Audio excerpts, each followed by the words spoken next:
Veterans. Yeah. My name's Jason Bell, and I'm the host of Victor Bravo Tango. I'll be telling you a little bit about the world of veteran business transition according to Jason Bell, Navy veteran. So, today's topic is going to be the ways that a veteran can get a job once exiting the military. I have all these qualifiers or caveats on there because that's very specific. I'm going to be talking about people within 2 years before getting out of the military to people within 2 to 3 years after getting out of the military. There is a longer range where this applies, but that's not important. What this does not apply to is people that have been out, let's say, 5 to 10 years and longer, because those people with work experience have a new tool set of experience to draw upon. So that's why I had to create these qualifiers and caveats. So, back to the topic at hand. There are three ways and one honorary way to get a job. Those are way number one, uh, your MOS matches exactly to the job that you aspire to when you get out of the military. For example, I was nuclear powered submarine guys. If I applied to a nuclear powered submarine post military, it would be a one for one swap. I'd have experience, easy day. But that is not how it normally goes. If you're a veteran getting out of the military, let's say Army or Marine, the branch isn't very important, but you can't just cut and paste your duties from the military into a corporation and think it's going to apply. One, they don't fully understand what you did unless they are military adjacent, and I'll cover that later.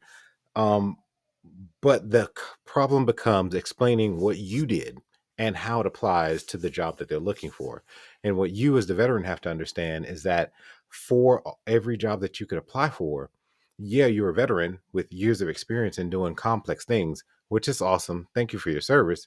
But if you put that you were an astronaut that drilled gold on the moon and you're trying to apply for a product manager job in a beverage company, even though they respect everything that you've done, the question is going to be, what does what you did have to do with we need you to do now?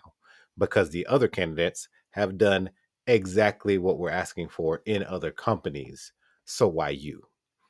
That's why your MOS matching exactly is the easiest way. So, way number two, if your MOS doesn't match exactly, is you know somebody that already works there. Now, this could be another veteran or friend or somebody you went to high school, college, or B school with. Now, the reason that that's important is the more of those things that you've been to, either more military service, you have more friends and more branches, or um, college or B school, means your network is larger. And there's a phraseology: your network is your net worth, especially when it comes to getting a jobs. Now, I can tell you, for me and most of the veterans that I've met, anywhere that I'm working and any veteran that reaches out to me with questions, I'm more than willing to answer the questions. So, guess what? You know a lot of people and a lot of corporations around the world because they're veterans. Doesn't matter if it's the same branch, reach out, ask them questions, tell them you're looking for help and trying to transition out of the military smoothly. They might tell you this isn't your jam, or they might give you to advice to get your resume in front of the right person. So that's way number two. Way number three is probably the most important thing I'll say today. You start at the bottom. All right. What does that mean? That doesn't mean you have to be the fry flipper. Okay. Starting at the bottom of a fry joint, all right, is different than starting at the bottom of a private equity corporation or starting at the bottom of a consulting firm. So, those consulting firms and private equity organizations are starting people off in the six-figure salary. But do you have the skills to be able for them to employ? Some of those skills you can get from business school, because there's going to be a lot of things like finance, marketing, and how private equity works, valuations, and many things that are taught in business school that you can't get anywhere else unless you start to learn it yourself before getting out the military. So part of the joys of business school is that it can prepare you for way more things than your MOS has prepared you for.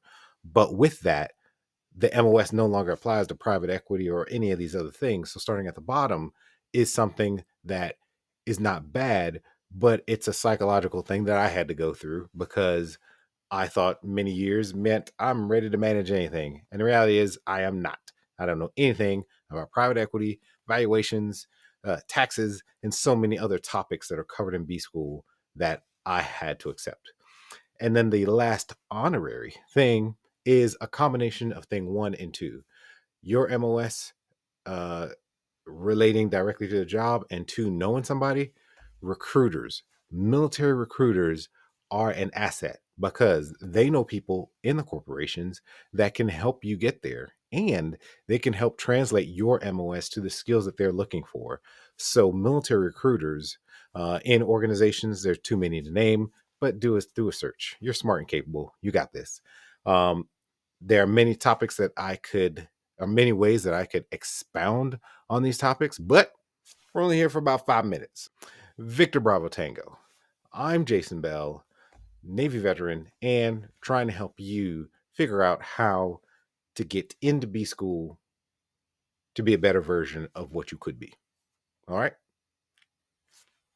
Have a great day.